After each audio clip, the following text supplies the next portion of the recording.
ټولو ملګرو ته سلامونه. ملګرو مونږ په جاله کې یو پیزاګټ دی، چکر لګو داسې ورځو. عثمان صاحب دی را سره، دا میلمانه دی را سره. تاسو څه ویل غواړئ دې باره کې؟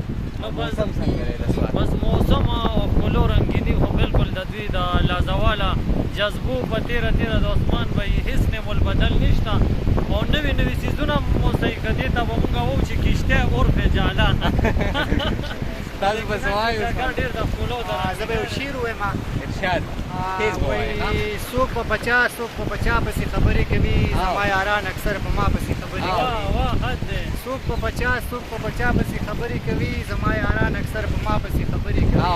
او د دې سړي مسلمانۍ کې راته پره ښکاري دا چې شعرونو کې ملا پسې خبرې کوي. تاسو به څه ویل غواړئ؟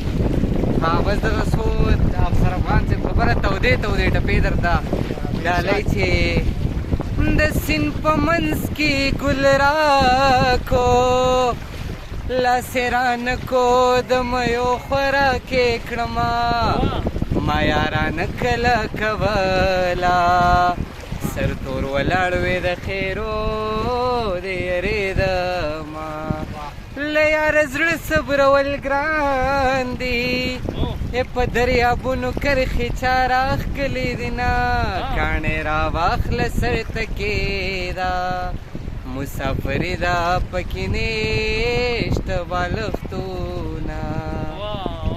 مهرباني چېرته چې ښه د باد الله په امان.